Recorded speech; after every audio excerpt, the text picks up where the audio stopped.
من الشيطان الرجيم بسم الله الرحمن الرحيم বিতাড়িত মরদুদ শয়তানের ওয়াসওয়াসা থেকে পানাহ চাই পরম করুণাময় আল্লাহ রাব্বুল আলামিনের নামে শুরু করছি।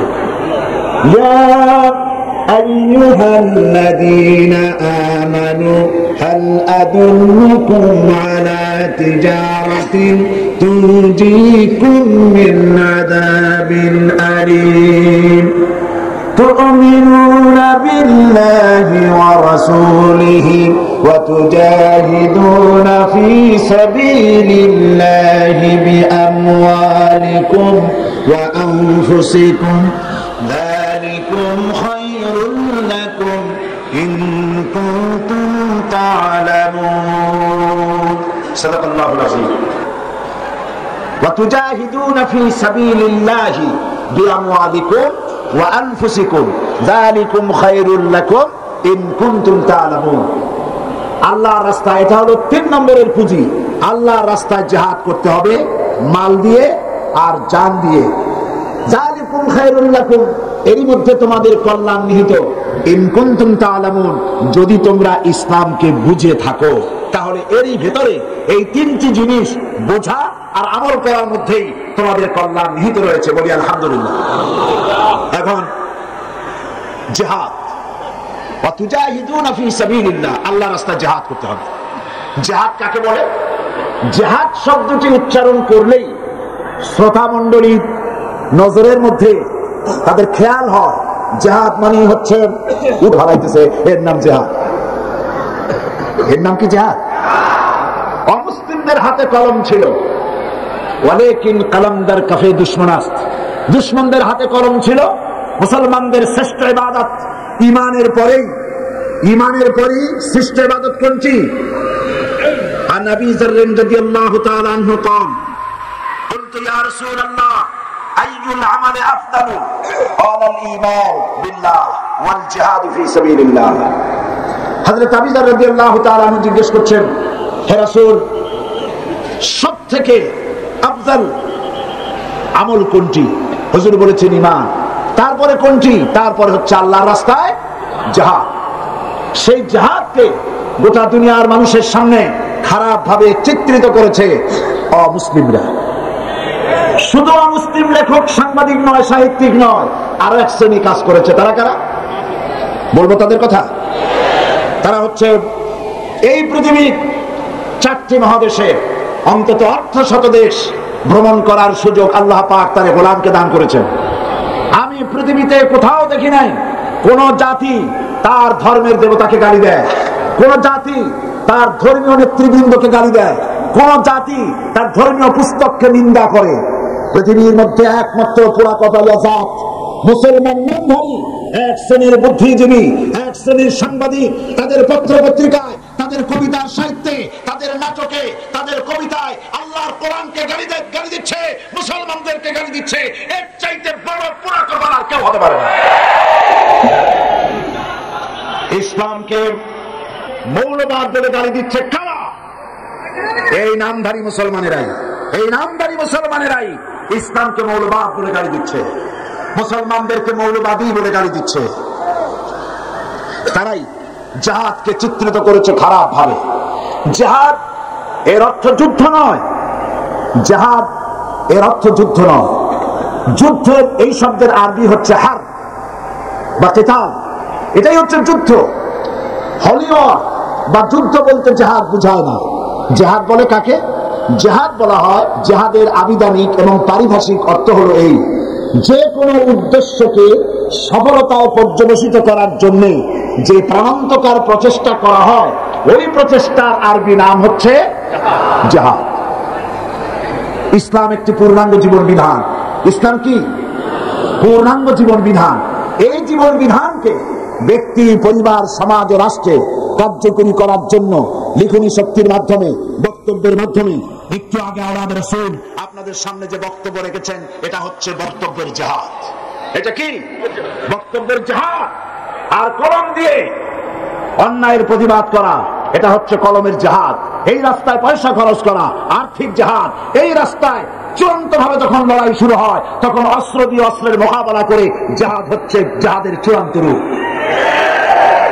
সুতরাং এই জিহাদ মুসলমানদের জন্য ফরজ করা হয়েছে। আল্লাহ রাব্বুল আলামিন বলেন, আল্লাযীনা আমানু ইউকাতিলুনা ফি সাবিলিল্লাহ, যারা নাকি ঈমানদার তারা লড়াই করে, সংগ্রাম করে, জিহাদ করে আল্লাহর রাস্তায়। ওয়াল্লাযীনা কাফারু ইউকাতিলুনা ফি সাবিলিত তাগুত, আর যারা নাকি কাফের তারা লড়াই করে তাগুতের পথে। কার পথে লড়াই করে?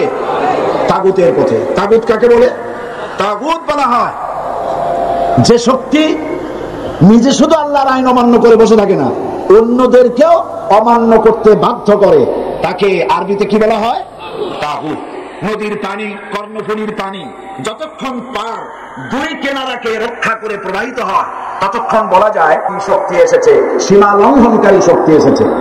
আপনারা লক্ষ্য করুন, কোরআন শরীফে আল্লাহ পাক বলছেন হযরত মূসা আলাইহিস সালামকে আল্লাহ পাক পাঠাইছিলেন কার কাছে? আল্লাহ রাব্বুল আলামিন বলেন, ইযহাব ইলা ফিরআউনা ইন্নাহু তাগা। হে মূসা, সুতরাং এই তাগুতি শক্তির বিরুদ্ধে লড়াই করে যারা, তারাই হচ্ছে মুমিন।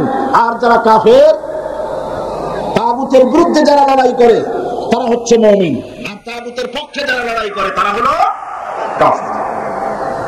এই পৃথিবী হচ্ছে আল্লাহ পাকের। এই পৃথিবী কার? আল্লাহ পাকের। এই পৃথিবীতে আল্লাহ ছাড়া অন্য কারো সৃষ্টি আছে? সমস্ত সৃষ্টি জগৎকে কে সৃষ্টি করেছেন? চিল্লায়ে বলুন, সে আল্লাহ রাব্বুল আলামিন। শুধু মুসলমানদের নয়, আমি আজকে আলোচনার শুরুতেই সম্বোধন করেছি অমুসলিম ভাইদেরকেও। লক্ষ্য করেছেন? তার কারণ কি?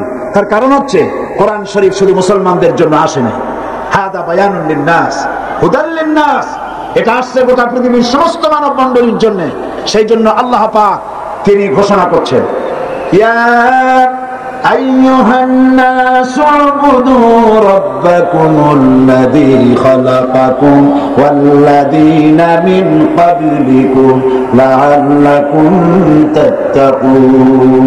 হে মানব সকল, হে বিশ্বের মানব সকল, উবুদু রাব্বাকুম আয় আতিউ রাব্বাকুম, দাসত্ব করো, গোলামি করো কেবলমাত্র তোমার সেই রবের যিনি তোমাদেরকে সৃষ্টি করেছেন এবং তোমাদের পূর্বপুরুষদের যিনি সৃষ্টি করেছেন তার আনুগত্য করো, তার গোলামি করো। গোলামি করার মধ্যেই শান্তি। কিসের মধ্যে শান্তি? বলেন সবাই, কিসের মধ্যে শান্তি? গোলামি করার মধ্যেই শান্তি। কার গোলামি? পীর সাহেবের গোলামি, মন্ত্রীর গোলামি, রাষ্ট্রপ্রধানের গোলামি, খাজা বাবার গোলামি। কার গোলামি? আল্লাহ রাব্বুল আলামিনের গোলামির ভিতরেই শান্তি। আল্লাহ পাক বলছেন, আফা গায়রা দীনিল্লাহি ইয়াবগুন ওয়া লাহু আসলামা মান ফিস সামাওয়াতি ওয়াল আরদি তাবআন ওয়া কারহা। তোমরা কি আল্লাহর দেওয়া বিধান ছেড়ে দিয়ে অন্য কারো ব্যবস্থা গ্রহণ করতে চাও? ওয়া লাহু আসলামা মান ফিস সামাওয়াতি ওয়াল আরদ, অথচ আকাশে যা কিছু আছে, জমিনে যা কিছু আছে, সব আইন মেনে চলছে কার? আরো জোরে বলুন, ওয়ালাহু আসলামা মান ফিস সামাওয়াতি ওয়াল আরদ, আকাশে যা আছে, জমিনে যা আছে, সব আইন মানতেছে আল্লাহ না। তাদের মধ্যেই চরম অশান্তি। কারা মানে না আল্লাহর আইন? কারা মানে না? মানুষের আল্লাহর আইন মানে শান্তি। এই পৃথিবীর অশান্তি দূর করার জন্য পৃথিবীর মানুষেরা চেষ্টা কম করে নাই। চেষ্টা করেছে কিনা বলে? পৃথিবীর মানুষেরা চেষ্টা করেছে কিনা? মানুষেরা এই পৃথিবীর মানুষকে শান্তিতে রাখার জন্য চেষ্টা করেছে। সেই চেষ্টা করে তারা 1920 সনে প্রথম বিশ্বযুদ্ধ হয়ে যাওয়ার পর লিগ অব নেশনস তৈরি করেছিল যাতে করে আর যুদ্ধ বিগ্রহ না হয়। কিন্তু লিগ অব নেশনস যুদ্ধ বন্ধ করতে পারে নাই। 1939 সনে আবার বিশ্বযুদ্ধ শুরু হয়ে গেল। এই যুদ্ধ চলল 1945 সন পর্যন্ত, যেটাকে সেকেন্ড গ্রেট ওয়ার বলা হয়, দ্বিতীয় বিশ্ব মহাযুদ্ধ। এই দ্বিতীয় বিশ্ব মহাযুদ্ধে কোটি কোটি মানুষ ক্ষতিগ্রস্ত হলো, লক্ষ লক্ষ মানুষ মারা গেল, কোটি কোটি বিলিয়ন ডলারের ক্ষতি হলো গোটা পৃথিবীর। আর যাতে যুদ্ধ না হয় সেজন্য তৈরি হলো ইউএনও, ইউনাইটেড নেশনস অর্গানাইজেশন, আকওয়ামে মুত্তাহিদা তৈরি হলো, জাতিসংঘ তৈরি হলো। আমি প্রশ্ন করতে চাই, এই জাতিসংঘ কি মানুষের পৃথিবীর কোন উপকার করতে পেরেছে? কোন উপকার করতে? জাতিসংঘের অবস্থা দেখলে আমার কাছে এরকম মনে হয়, আমি আরো একবার বোধহয় এখানে বলেছিলাম, এক বাড়িতে আগুন লেগেছে, আগুন লাগার পর সে চিৎকার মেরে বলছে, ভাইয়ের আমার, বোনের আমার বাড়িতে আগুন লেগেছে, যার কাছে যা আছে তাই নিয়ে ঝাঁপায় পড়। ওর বন্ধু, এক বন্ধুর ছিল টেইলরিং শপ, বন্ধুর বাড়ি আগুন লেগেছে শুনে সে তখন কি নিয়ে যাবে, যার কাছে যা আছে তাই নিয়ে যেতে বলেছে। ওর চতুর্দিকে ছিল কাপড়ের টুকরা, এক বস্তা কাপড়ের টুকরা নিয়ে ছুটলো বন্ধুর বাড়ির আগুন নিভাবার জন্য। আর একজনের ছিল রাইস মিল, 2 বস্তা তুষ আর কুড়া নিয়ে ছুটলো। আর একজনের ছিল সয়াবিন, 1 বস্তা কাঠের গুঁড়া নিয়ে ছুটলো। আর একজনের ছিল পেট্রোল পাম্প, মাশাআল্লাহ, কয়েক শত গ্যালন পেট্রোল নিয়ে ছুটলো। বন্ধুর বাড়ি কি নিভাবে? আগুন নিভাবে। এই সব বন্ধুদের উপকরণ গিয়ে যখন করলো আগুনের মধ্যে, তখন বেচারার যাও 2-1খানা খুঁটি বাঁচত, তাও শেষ। জাতিসংঘের অবস্থা তাই হয়েছে। পৃথিবীর মানুষের শান্তি দেওয়ার জন্য বললো, যার কাছে যা আছে তাই নিয়ে আসো। রাশিয়া বললো, আমার কাছে সমাজতন্ত্র আছে, ঢেলে দিল তাই। আমেরিকা বললো, আমার কাছে পুঁজিবাদ আছে, ঢেলে দিল তাই। আরেকজন বললো, আমার কাছে ন্যাশনালিজম আছে, ঢেলে দিল তাই। ভারত বললো, আমার কাছে ধর্মনিরপেক্ষতার পশাবড়ি আছে, ঢেলে দিল তাই। সুতরাং পৃথিবীর মানুষের তৈরি করা এই সব মতবাদ থাকলো যেই জাতিসংঘের মধ্যে, সেইখানে পৃথিবীর অশান্তির আগুনের ভিতরে ঘৃতাহুতি দিয়ে গোটা দুনিয়ার অশান্তির আগুনকে 1000 গুণে প্রজ্বলিত করে দিয়ে দুনিয়ার মানুষকে ভেজে পুড়ে শেষ করে দিল। সুতরাং আমি আজ এই কোরআনের মাহফিলে বলতে চাই, এই জাতিসংঘ মুশরিকদের জাতিসংঘ, নাস্তিকদের জাতিসংঘ, মুরতাদদের জাতিসংঘ, এই জাতিসংঘ ইহুদিদের জাতিসংঘ, এইটা খ্রিস্টানদের জাতিসংঘ, আল্লাহর কসম মুসলমানদের জাতিসংঘ নয়।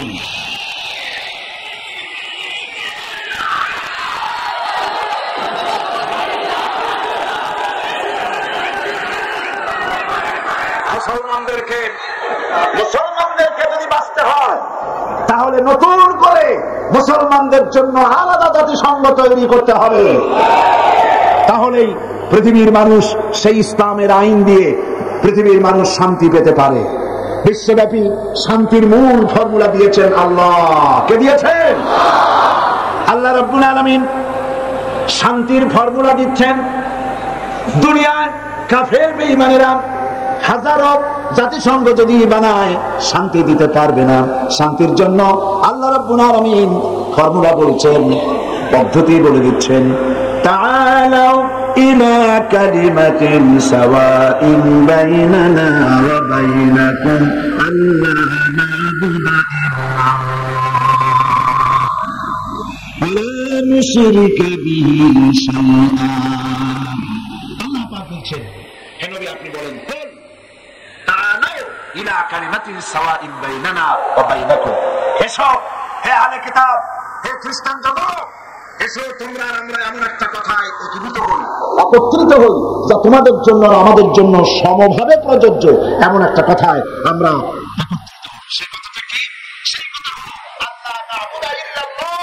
আল্লাহ ছাড়া কারো দাসত্ব করব না, আল্লাহ ছাড়া কারো দাসত্ব করব না, আল্লাহ ছাড়া কারো গোলামি করব না। ওয়ালা নুশরিকা বিহি শাইআ, আর আল্লাহর সাথে কাউকে শরীক স্থাপন করব না। ওয়ালা ইয়াত্তাখিযা বা'দুনা বা'দান আরবাবাম মিন দুনিল্লাহ, আর আমরা পরস্পরকে প্রভু হিসাবে কেউ কাউকে গ্রহণ করব না। এই 3টা ছিল ফর্মুলা। শান্তির ফর্মুলা কয়টি? 3টি। এই 3টি ফর্মুলা অনুযায়ী যদি দুনিয়া চলতে পারত, এই দুরবস্থার সৃষ্টি হতো না। আল্লাহ ছাড়া কারো দাসত্ব করব না। আজকে এই কথা কি আমরা মানি? জোরে বলেন, মানি? আল্লাহ রাব্বুল আলামিন বলেছেন, وقاتلوهم حتى لا تكون فتنة ويكون الدين كله لله।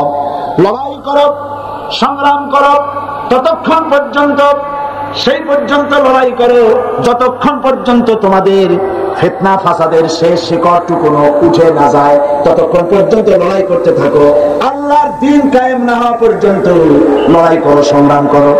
যদি এই লড়াই তোমরা না করো, এই সংগ্রামে যদি অংশগ্রহণ না করো, ইল্লা তাফআলুহু তাকুন ফিতনাতুন ফিল আরদি ওয়া ফাসাদুন কাবীর, তাহলে বিরাট ভাঙন আর বিপর্যয় তোমাদেরকে করতে হবে।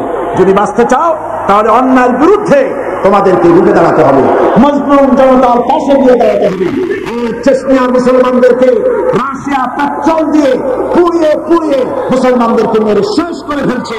দুনিয়ার মুসলমানদের কোনো কথা নাই, আছে কথা? আছে কথা? 12 কোটি দেশে 12 কোটি জনগণের দেশ এই বাংলাদেশে একটা সরকার আছে না মরে গেছে? এই সরকারের পক্ষ থেকে একটি কথাও চেচনিয়ার পক্ষে রাশিয়ার বিরুদ্ধে বলার মতো সাহস এদের নাই। কাশ্মীরে মুসলমানদের উপরে নির্যাতন চলছে, তাও সেখানে দেখার কেউ নেই। আল্লাহ পাক এর জন্য বলেছেন, ওয়ামা লাকুম লা তুকাতিলুনা ফি সাবিলিল্লাহি ওয়াল মুস্তাদআফিনা মিনার রিজালি ওয়ান নিসা ওয়াল বিলদানিল্লাযীনা ইয়াকুলুনা রাব্বানা আখরিজনা মিন হাযিহিল ক্বরিয়াতিল যালিমি আহলুহা। ওয়ামা লাকুম, তোমাদের কি হয়েছে? কেন লড়াই করো না, সংগ্রাম করো না? এইসব নিপীড়িত জনগণের পক্ষে যারা নাকি চিৎকার করে বলছে, নির্যাতিত আবার বৃদ্ধ বনিতা চিৎকার করে বলছে, রব্বানা আখরিজনা মিন হাযিহিল ক্বরিয়াতিল যালিমি আহলুহা, হে আল্লাহ তাআলা এই জালিম অধ্যুষিত এলাকা থেকে আমাদেরকে বহিষ্কার করো, আমাদেরকে আশ্রয় দাও, তোমার পক্ষ থেকে আমাদের জন্য সাহায্যকারী পাঠাও। এই বলে যখন চিৎকার মারে তখন তোমরা তাদের পক্ষ সমর্থন করে কেন সংগ্রামে লিপ্ত হও না? আল্লাহ রাব্বুল আলামিন এই কথা কোরআন শরীফে বলেছে। বন্ধুগণ, আল্লাহর রাস্তায় জিহাদ, এই জিহাদ আল্লাহ পাক মুসলমানদের জন্য ফরজ করেছেন। কি করে দিয়েছেন? ফরজ করেছেন। এই জিহাদে রাসূল করিম সাল্লাল্লাহু আলাইহি ওয়াসাল্লাম নিজে অংশগ্রহণ করেছেন। যারা বলেন ধর্ম এবং রাজনীতি আলাদা, তাদের জানা দরকার রাসূলুল্লাহ রাষ্ট্র পরিচালনা করেছেন, তিনি জিহাদ করেছেন ময়দানে। করেছেন না জিহাদ? জিহাদ করেছেন, রক্ত দিয়েছেন, দান্দান মুবারক শহীদ করেছেন উহুদের ময়দানে। বুখারী শরীফের কিতাবুল মাগাজিতে এসেছে, উহুদের ময়দানে রাসূল করিম সাল্লাল্লাহু আলাইহি ওয়াসাল্লামকে চতুর্দিক থেকে ঘিরে ফেলেছে কাফেররা, তার প্রতি তীর নিক্ষিপ্ত হয়েছে।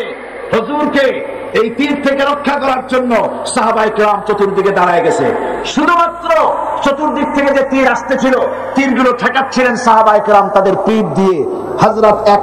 হযরতে তালহা রাদিয়াল্লাহু তাআলা আনহু একা হযরত তালহার পিঠে রাসূলুল্লাহকে হেফাজত করার জন্য 80টি তীর প্রবেশ করেছিল। নবীজির দান্দান মুবারক শহীদ হয়ে গেল, মাথার হেলমেট ভেঙে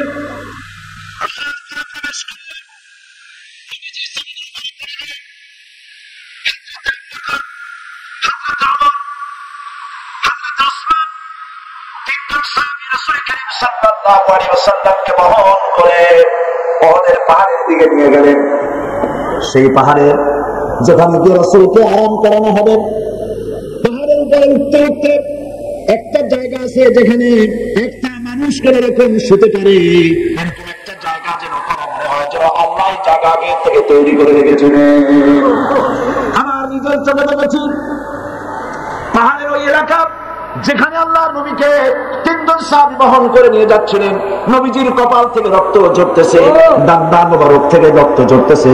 হুজুর নিজের চেহারা মোবারক দলে এনে হাতের দিকে তাকায় বলতেছিলেন, আরে ওই জাতির কল্যাণ কি করে হবে যেই জাতি তার নবীর চেহারা রক্ত দিয়া লাল বানাইয়া দিল। নবীজি তাকে যখন উঠানো হচ্ছে, আল্লাহর নবীর এই বেহাল অবস্থা দেখে পাহাড় থরথর করে কাঁপতেছিল। পাহাড় এমন কাঁপা কেঁপেছে, পাহাড় চৌচির হয়ে গেছে, ফেরে গিয়েছে। রাসূলুল্লাহকে নিয়ে যখন ওঠা হচ্ছিল, হযরতে আবু বকর ওমর দাঁড়াতে পারেন না, পাহাড় এমন কাঁপা কাঁপছে। নবীজি তখন বলছেন, উসবুতি ইয়া জিবাল উসবুতি ইয়া উহুদ ফাইন্না আলাইকা নবিয়াল্লাহ ওয়াস সিদ্দীক ওয়াস শাহীদাইন। ওরে পাহাড় উহুদ থেমে যা, তোর উপরে আল্লাহর নবী আছেন, তোর উপরে একজন সিদ্দীক আছেন, তোর উপরে দুজন শহীদ আছেন।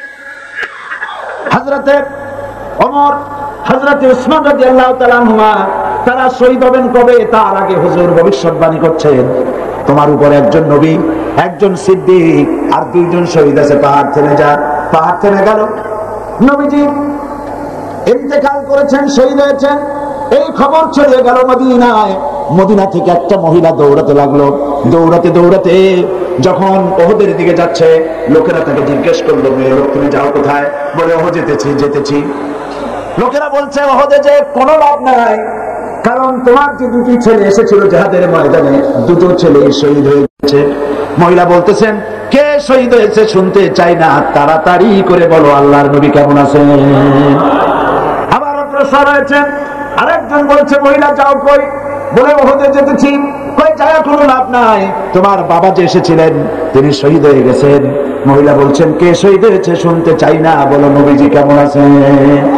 দৌড়ে দৌড়ে নবীজির কাছে গিয়া নবীজির জীবিত চেহারা মুবারক দেখে বলছেন, ইয়া রাসূলুল্লাহ, আমার পিতা মরা শোক, আমার কলিজার টুকরা দুইটা সন্তান মরা শোক সব আমি ভুলে গেছি। আল্লাহর নবী আপনি জীবিত আছেন, এটাই উম্মতের বড় পাওনা। নবীজি জিহাদ করেছেন, রক্ত দিয়েছেন, তার একটি মাত্র কারণ ছিল, জমিন হলো আল্লাহর, আইন চলবে কার? জোরে বলেন, জমিন আল্লাহর, আইন চলবে কার?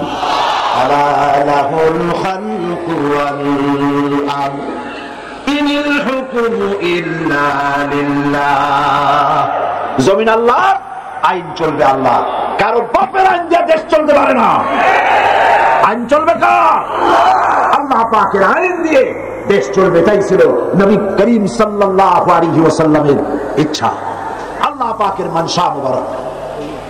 সুতরাং ইসলাম হচ্ছে একটি বিপ্লব মতাদর্শ, যা সমগ্র পৃথিবীর সমাজ ব্যবস্থার আমূল পরিবর্তন করে নিজস্ব আদর্শ দিয়ে ঢেলে সাজাতে চায়। আর মুসলমান হচ্ছে সেই আন্তর্জাতিক বিপ্লবী দল যারা আল্লাহর রং দিয়ে দুনিয়াকে রাঙাতে চায়। আর এই উদ্দেশ্য হাসিলের জন্য ইসলামী দলের বিপ্লবী চেষ্টা সাধন এবং চূড়ান্ত শক্তি প্রয়োগের নামই হচ্ছে জিহাদ। এটার নাম কি? জিহাদ। ইহুদি, খ্রিস্টান, দুনিয়ার বিভিন্ন জাতি, তারা দেশ দখলের জন্য তারা যে লড়াই করে, এই লড়াইয়ের নাম দস্যুতা। এই লড়াইয়ের নাম কি? দস্যুতা। তারা দস্যু বৃত্তি করে দুনিয়ার ছোট ছোট দেশগুলিকে নিজেদের প্রধানত করার জন্য চেষ্টা চালায়। সুতরাং জিহাদের উদ্দেশ্য হবে মানব সমাজে আল্লাহর আইন চালু করা। কার আইন? আল্লাহর আইনকে চালু করা। এটাই হচ্ছে জিহাদের মূল উদ্দেশ্য।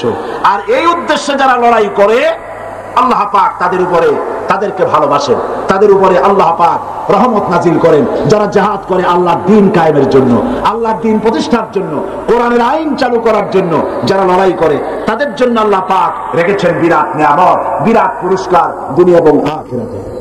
তবে লড়াই করতে গিয়ে যুদ্ধের ময়দানে শাহাদাতের তামান্না সম্পর্কে রাসূলুল্লাহ বলেছেন, যার ভিতরে শাহাদাতের তামান্না নাই, মুনাফিকের মউত হবে। জিহাদের ইচ্ছাও নাই, মুনাফিকের মউত হবে। বলুন নাউযুবিল্লাহি মিন যালিক। এই মুনাফিকের মউত যেন আমাদের না হয়। জিহাদ, আপনারা কি জিহাদকে ভয় পান? রাসূলুল্লাহ বলেছেন,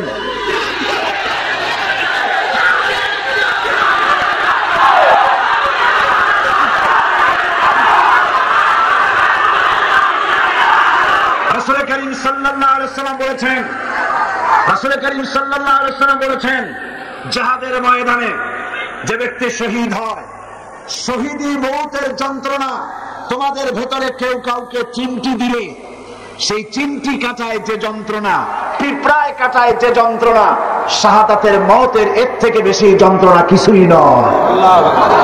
তুমি দেখতেছো বোমায় পা উড়ে গেছে, মাথা উড়ে গেছে, নাড়ি বুড়ি বেরিয়ে গেছে, গুড়িতে এফোড় এফোড় হয়ে গিয়েছে, ছটফট করছে, মনে করছে অনেক যন্ত্রণা। না, কোনো যন্ত্রণা নাই। এই মৃত্যু হচ্ছে সব থেকে সেরা মৃত্যু। এই মৃত্যুর একদিকে হচ্ছে দুনিয়া, শাহাদাত হচ্ছে সেতু। এই সেতু পার হলেই আল্লাহ রাব্বুল আলামিনের সঙ্গে দিদার নসিব হয়ে যাবে। হযরতে বুখারী শরীফে এসেছে, বুখারী শরীফে এসেছে, রাসূল করিম সাল্লাল্লাহু আলাইহি ওয়াসাল্লামের হিজরতের পর আব্দুল উজ্জা নামক এক যুবক, 20 বছরের যুবক, এতিম, চাচার কাছে তিনি প্রতিপালিত হচ্ছিলেন। তিনি রাসূলের হিজরতের পর চাচার কাছে গিয়ে বলছেন, চাচা, মুহাম্মদ সাল্লাল্লাহু আলাইহি ওয়াসাল্লামের সম্পর্কে আপনার ধারণা কি? তো বলছে, তিনি তো শেষ নবী বলেই তিনি বলেন, লোকেরাও বলে। আব্দুল উজ্জা বলছেন, আপনি কি মুসলমান হবেন? তিনি বলছেন, কখনোই না। ভাতিজা বলছেন, আমার তো ইচ্ছা ছিল আপনি মুসলমান হলে আমার জন্য ইসলাম কবুল করা সহজ হয়ে যায়। তা আপনি যখন ইসলাম কবুল করবেন না, তখন আপনাকে সাক্ষী রেখে আমি বলছি, আমি আর ধৈর্য ধারণ করতে পারছি না। আমি ঘোষণা করলাম, সাক্ষী আপনি থাকুন। আল্লাহকে সাক্ষী রেখে বলছি, আমি আর কাফের রইলাম না, আমি মুসলমান হয়ে গেলাম। লা ইলাহা ইল্লাল্লাহু মুহাম্মাদুর রাসূলুল্লাহ। জয় পড়েন, লা ইলাহা ইল্লাল্লাহ, লা ইলাহা ইল্লাল্লাহ, লা ইলাহা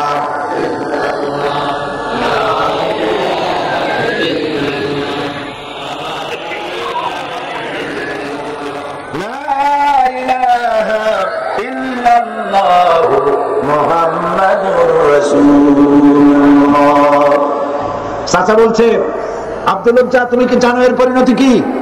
কয় না, জানি না। পরিণতি হচ্ছে, তুমি যখন ইসলাম কবুল করেছ, আমি তোমাকে সোনা দানা দিয়েছি, বাড়ি ঘর দিয়েছি, উট ঘোড়া দিয়েছি, সব ফিরিয়ে দাও। তিনি বললেন, কোনো অসুবিধা নাই, সব ফিরিয়ে দিলাম, নিয়ে যা।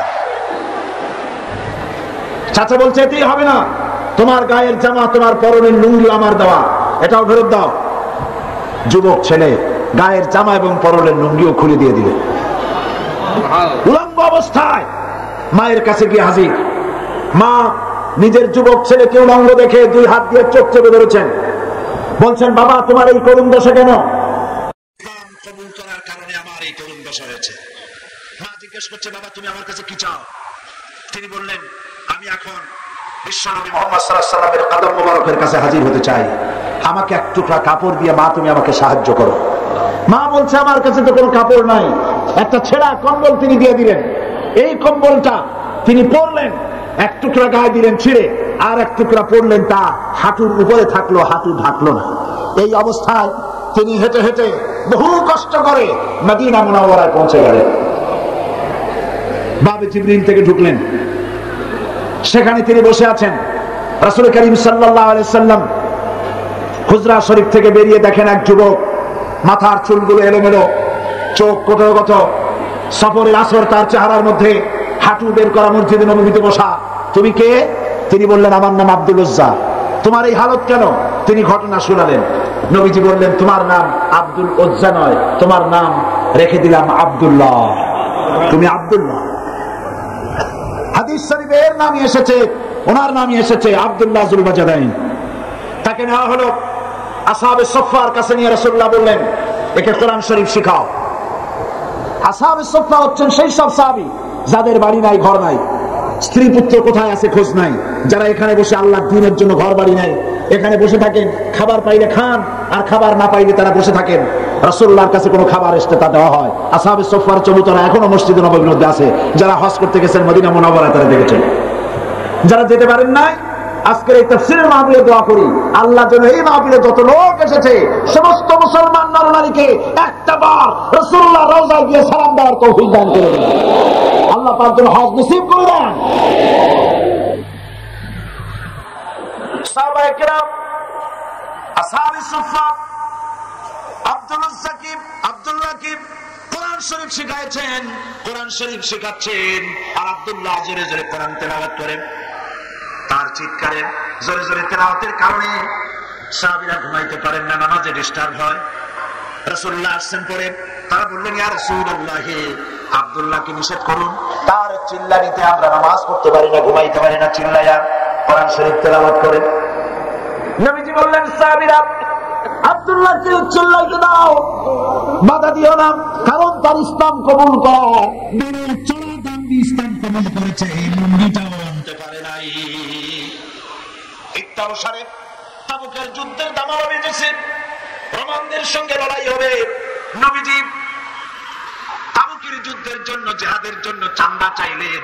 যার কাছে যা আছে, আল্লাহর দ্বীন প্রতিষ্ঠার জন্য চাঁদা দাও। এই চাঁদা দেওয়া মাদ্রাসায়, মসজিদে, ইসলামের জিহাদে চাঁদা দেওয়া নতুন ব্যাপার নয়। আল্লাহর নবী নিজে ইসলামের জন্য টাকা চেয়েছেন, পয়সা চেয়েছেন। নবীজি যখন নিজে টাকা চেলেন, মেয়ে লোকেরা গলার হার খুলে দিলেন, কানের দুল, নাকের ফুল সব খুলে রাসূলের কদমের উপরে ছেড়ে দিতে লাগলেন। টাকা পয়সা সোনাদানার স্তূপ হয়ে গেল। হুজুরের দিকে তাকায় বলেন, সাহাবীরা সবাইকে তো দেখে আমার আবু বকর কোথায়? হযরত আবু বকর একটা খুঁটির আড়ালে দাঁড়ানো ছিলেন। তাকে যখন হুজুর ডাকলেন, সিদ্দিক আকবর রাদিয়াল্লাহু তাআলা আনহু তিনি খামের আড়াল থেকে বেরিয়ে আসলেন, হাতে ছোট্ট একটা থলি। সেই থলিটা হুজুরের হাতে তুলে দিলেন। নবীজি থলির মুখ খুলে ঢাললেন কয়েক কেজি গম, তলোয়ার, কয়েকটা দিরহাম। হুজুর হযরত আবু বকরের দিকে তাকায় দেখেন, হযরত আবু বকরের চোখের পানি দাঁড়িয়ে ভিজে ভিজে পড়ছে। নবীজি জিজ্ঞেস করলেন, আবু বকর, আল্লাহর নবী হযরত আবু বকরের এই দৃশ্য দেখে উপস্থিত সাহাবীদেরকে বললেন, ও সাহাবীরা, তোমরা আজকে সবাই মিলে তাবুকের জিহাদের যে চাঁদা দিয়েছো, যে সাহায্য করেছো, তোমাদের সকলের দানের তুলনায় আল্লাহ পাকের কাছে আবু বকরের দানের মর্যাদা বেশি হয়ে গেছে। তারা প্রশ্ন করলেন, তা কেমনে হলো? মনে মনে চিন্তা করলেন। নবীজি তাদের মনের অবস্থা বুঝতে পেরে আল্লাহ পাকের নবী জিজ্ঞেস করলেন, অমুক অমুক সাহাবী, তোমরা কি দিয়েছ আর বাড়িতে কত আছে? সবাই বললেন, এত দিয়েছি, এত আছে। হযরত ওসমান তো বলেছিলেন, আমার জীবনের সঞ্চিত সমস্ত সম্পদের অর্ধেক এনে নবীজির কদমে হাজির করেছি, আর অর্ধেক আমার বাড়ি আছে। প্রত্যেকেই বলেছে, এত দিয়েছি, এত আছে। হযরত আবু বকরকে যখন নবীজি জিজ্ঞেস করলেন, আবু বকর, তুমি কত দিয়েছ আর বাড়িতে কত আছে?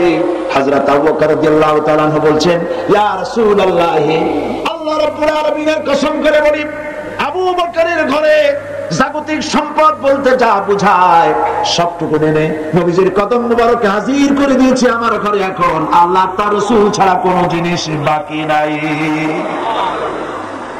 হযরতে আব্দুল্লাহ এই দানের অবস্থা দেখলেন, নিজে কিছুই দিতে পারেন নাই। যুদ্ধে রওনা করলেন নবীজি, 30,000 সৈন্য নিয়ে আল্লাহর নবী রওনা করেছেন তাবুকের দিকে। আর কাফের রোমান সৈন্যরা এসেছে 2 লাখ। তারা কয় লাখ? 2 লাখের প্রস্তুতি। আর রাসূল নিলে 30,000। সেনাপতি কে? মুসলমান। যারা বড় ধর্ম আর রাজনীতি আলাদা, ঈমান নষ্ট হয়ে যাবে। রাসূলুল্লাহ সেনাপতি। কিছুদূর অগ্রসর হওয়ার পর হযরত আব্দুল্লাহ জুলবাজারাইন নবীজির কাছে এসে বলছেন, ইয়া রাসূলুল্লাহ, এই তাবুকের জিহাদের জন্য আপনার সকল সাহাবী, পুরুষ মেয়ে লোক সবাই মিলে সাহায্য করলো, কিন্তু আমার ভাগ্য খারাপ, কিছুই দিতে পারলাম না, আমার তো কিছু নাই।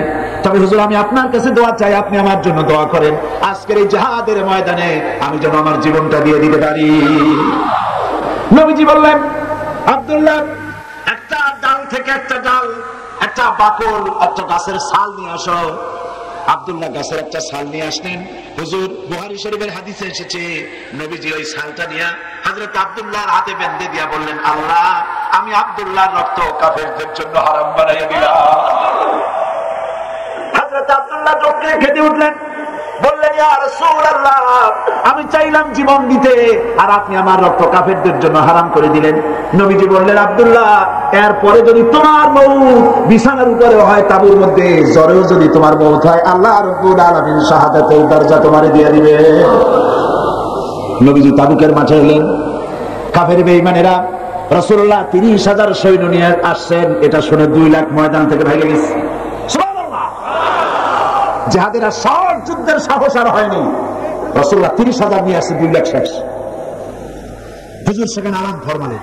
কয়েকদিন পর নবীজির কাছে খবর এলো, ইয়া রাসূলুল্লাহ, আব্দুল্লাহ আজকে কদিন জ্বরে ভুগে তাবুর মধ্যে ইন্তেকাল করেছে। নবীজি বললেন, জানাজার ব্যবস্থা করো, গোসলের ব্যবস্থা করো, কাফনের ব্যবস্থা করো। কাফন গোসলের ব্যবস্থা হলো, জানাজার ব্যবস্থা হলো। নবীজি জানাজা পড়ালেন। আর এরপরে কবরের ভিতরে একজন নামলেন, পাশে একজন আলো ধরে দাঁড়িয়ে থাকলেন। কোন হ্যাসাক লাইট নাই, বৈদ্যুতিক লাইট নাই, কোন রকম করে একটা চেরাগ টিনটিন করে জ্বলছে। গভীর রাত। কবরের ভিতরে একজন নেমেছেন, একজন একটা আলো ধরে দাঁড়িয়ে আছেন, আর 2 জনের লাশ বহন করে আনতেছেন। কবরের ভিতরে যিনি দাঁড়ানো, তিনি বলছেন, ও আমার আমার সাথীরা, তোমার ভাইয়ের সঙ্গে তোমাদের ভাইয়ের সাথে আদব করে আনো, যেন ব্যথা না লাগে, যেন বেয়াদবি না হয়, ধীরে সুস্থে আমার হাতে দিয়ে দাও। কবরের ভিতরে তিনি দাঁড়ানো, তিনি লাশ ধরে কবরের ভিতরে শোয়াই দিলেন। কবরে দাঁড়ায় তিনি আব্দুল্লাহর লাশ নিজ হাতে শোয়াই দিলেন। তিনি আর কেউ নন, বিশ্বনবী মুহাম্মদুর রাসূলুল্লাহ। আর যে দুজনের লাশ ঘাড়ে করে টেনে এনেছিলেন, সেই দুজন হচ্ছেন হযরত আবু বকর রাদিয়াল্লাহু তাআলা আনহু, হযরত ওমর রাদিয়াল্লাহু তাআলা আনহু। পাশে লাইট ধরে চারাক ধরে যিনি দাঁড়ানো, তিনি হযরত বেলাল রাদিয়াল্লাহু তাআলা আনহু। হযরত ইবনে মাসউদ রাদিয়াল্লাহু তাআলা আনহু পাশে বসে কেঁদে কেঁদে বলেন, আরে আজকে যদি এই কবরে আব্দুল্লাহ লাশ না হয়ে যদি আমার লাশটা হতো, আমার ভাগ্যটা খুলে যেত। নবীজি হযরত আব্দুল্লাহকে কবরের ভিতরে শুইয়ে দিয়ে উপরে চলে এলেন, নিজ হাতে কবরে মাটি দিয়ে বললেন, একটু সরে দাঁড়াও। হযরত আবু বকর একটু সরে দাঁড়ালেন। নবীজি এবার নিজের দুইখানা হাত মোবারক কবরের দুই পাশে দিয়া বলছেন, রব্বুল আলামিন, আজকের মাগরিবের রক্ত পর্যন্ত আমি নবী মুহাম্মদ সাল্লাল্লাহু আলাইহি ওয়াসাল্লাম আব্দুল্লাহর প্রতি খুশি ছিলাম, আল্লাহ তুমি আব্দুল্লাহর প্রতি খুশি হয়ে যাও। আল্লাহর দ্বীন জমিনে প্রতিষ্ঠার জন্য এই নবী লড়াই করেছেন, মুসলমানেরা রক্ত দিয়েছেন, জীবন দিয়েছেন। আল্লাহ পাক বলেছেন, সংখ্যায় যদি কম হও, আমি আল্লাহ রাব্বুল আলামিন তোমাদেরকে বিজয়ী করব। ওয়ালা তাহিনু ওয়ালা তাহজানু ওয়া আনতুমুল আ'লাউনা ইন কুনতুম মুমিনিন। কোনো ভয় নাই, কোনো চিন্তা নাই, যদি মুমিন হও অবশ্যই আমি আল্লাহ তোমাদেরকে জয়যুক্ত করব। তোমরা যদি 10 জন হও সাবেক মুত্তাকি, 100-এর উপরে বিজয়ী করব। তোমরা যদি 100 মুমিন সাবেক 1000-এর উপরে বিজয়ী করবে। ওয়াদা কা বলেন, ওয়াদা কা? হযরত সাদ বিন আবি ওয়াক্কাস রাদিয়াল্লাহু তাআলা আনহু 60,000 সাহাবীদের নিয়ে পারস্যের বারসনগর অবরোধ করে টাইগ্রিস নদীর কিনারে দাঁড়িয়েছেন। রাতের আধারে, অন্ধকার রজনী, শ্রাবণের খরস্রোতা নদী, উত্তাল ঢেউ চলছে। জিজ্ঞেস করছেন, ইসলামের পতাকা এই পর্যন্ত থাকবে না নদীর ওপারেও ইসলাম নিতে চাও? সাহাবীরা বললেন, সেনাপতি আপনি যা নির্দেশ করবেন সেটাই মানব, আমরা এই দরিয়ার ওপারেও ইসলামকে নিয়ে যেতে চাই। সাহাবায়ে কেরাম যে রক্ত দিয়েছেন, কোরবানি করেছেন, স্যাক্রিফাইস করেছেন, আমাদের মা বাবার রক্ত সব সাহাবীদের পায়ের উপরে উৎসর্গ করে দিলে ঋণ শোধ হবে না। ময়দানে হযরত সাদ বলছেন, 60,000 অশ্বারোহী উস্তারোহী সেনাবাহিনী আমার সাথে, সকলে উচ্চারণ করো, নাস্তাঈনু বিল্লাহ ওয়া নাতাওয়াক্কালু আলাইহি হাসবুনাল্লাহ নি'মাল ওয়াকিল নি'মাল মাওলা ওয়া নি'মান নাসির। এটা উচ্চারণ করো, ঝাঁপায় পড়ো বিসমিল্লাহ বলে দরিয়ার বুকে রাতের অন্ধকারে হযরত সাদ বিন আবি ওয়াক্কাস 60,000 সৈন্য নিয়ে দরিয়া পার হয়ে ওপারে চলে গেলেন। একটা ঘোড়াও হারায় নাই, একটা মানুষও হারায় নাই। বিশ্বকবি আল্লামা ইকবাল, আল্লাহ জান্নাতুল ফেরদাউস নসিব করুন, দেখলাম তার এক কিতাবের মধ্যে তিনি লিখেছেন, খিরা না কর সকা মগরিবি কি দাওয়াদানিশ, খিরা না কর সকা मगरिब की दावदानिश, सुरमा था आग का मेरा खाके मदीना। পাশ্চাত্যের চাকচিক্য আমার চক্ষুকে প্রতারিত করতে পারে নাই, কারণ মদিনার ধুলা বালি গুলো আমার চোখে সুরমা হয়ে লাগানো ছিল। আল্লামা ইকবাল সাদ বিন আবি ওয়াক্কাসের ঘটনাকে কি সুন্দর করে বর্ণনা করছেন। সেই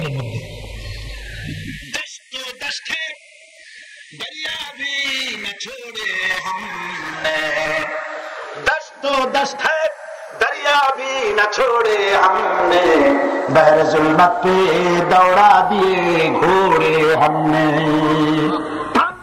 প্রান্ত শ্রাবণের খরচ্ছতা উত্তাল তরঙ্গমালার উপর দিয়ে রাতের আধারে 60,000 সৈন্য নিয়ে আমরা মুসলমানেরা আফ্রিকার ভূখণ্ডে কালেমার পতাকা উড়াইছি।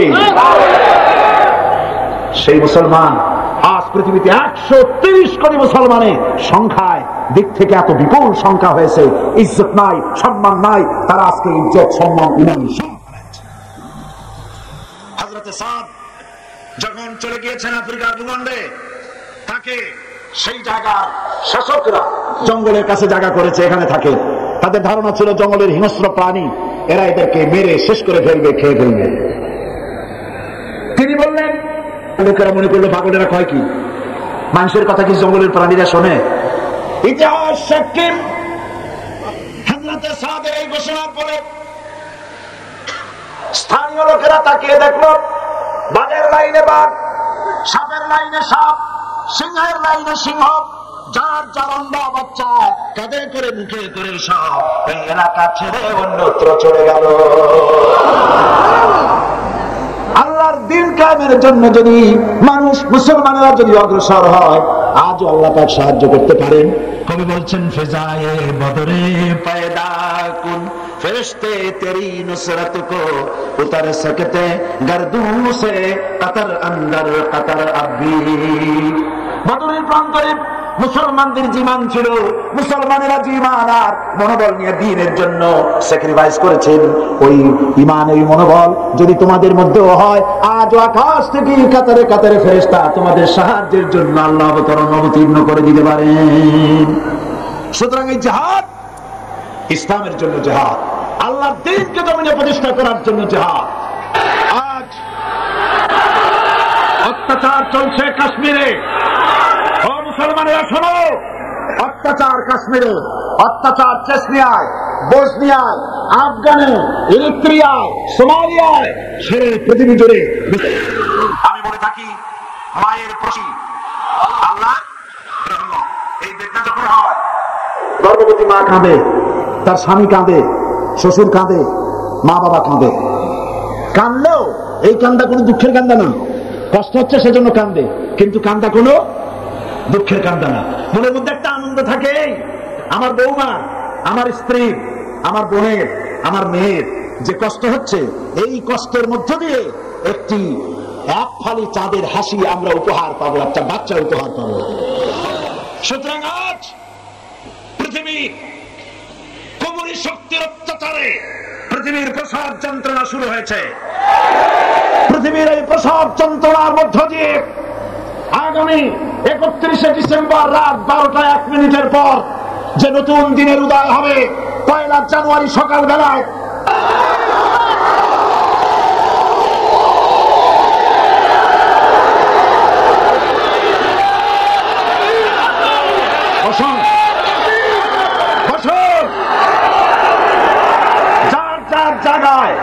যার যার জায়গায় বসে বলুন, জোরে সোরে জিকির করেন, সুবহানাল্লাহ, আলহামদুলিল্লাহ, লা ইলাহা ইল্লাল্লাহ, সুবহানাল্লাহ, জোরে।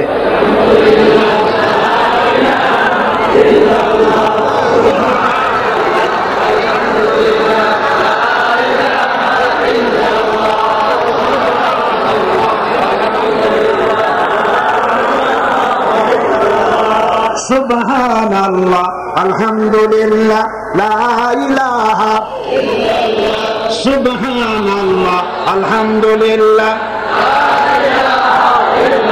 লা ইলাহা ইল্লাল্লাহ, মুহাম্মাদুর রাসূলুল্লাহ। রাত আর বাড়াতে চাই না, আপনারা যারা দাঁড়ানো আছেন মুনাজাতের জন্য বসে পড়ুন।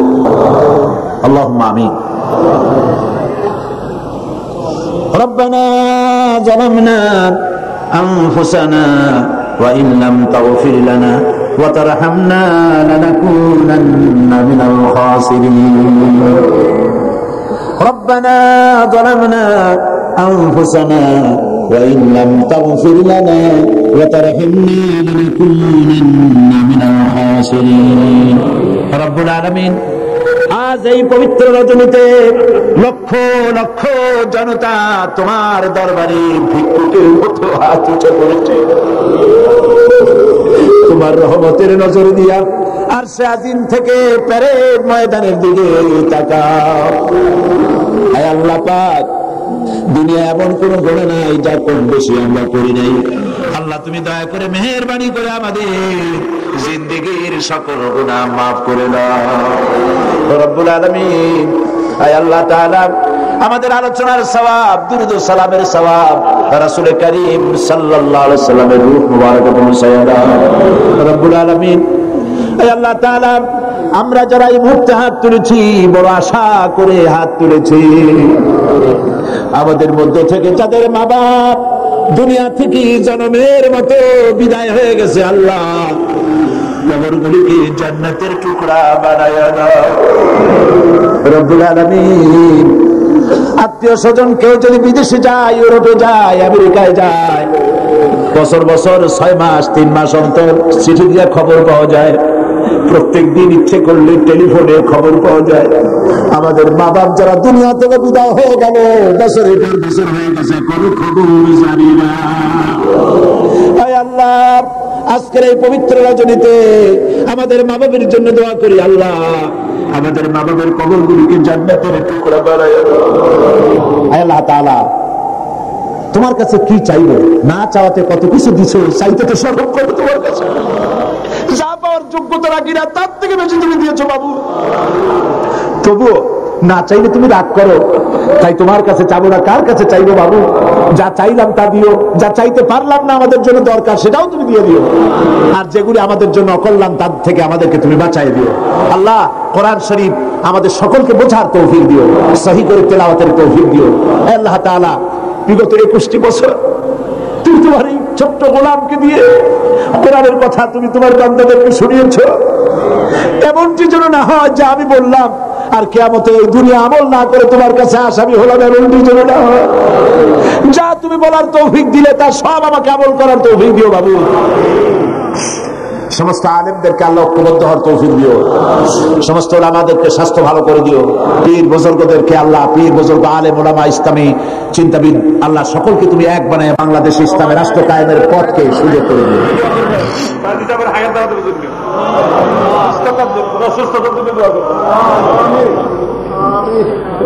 আল্লাহ পাক আমাদের স্ত্রী, আমাদের সন্তান, আমাদের ছেলে মেয়ে সবাইকে হিদায়াত করো আল্লাহ, সবাইকে নামাজি বানাও, সকলকে দিনদার বানাও, সকলকে পরিষ্কার বানাও।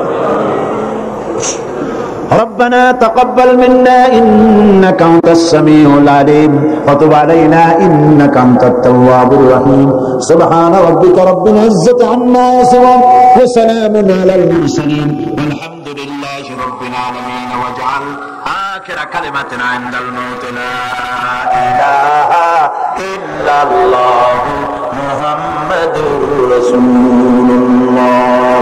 السلام عليكم ورحمة الله.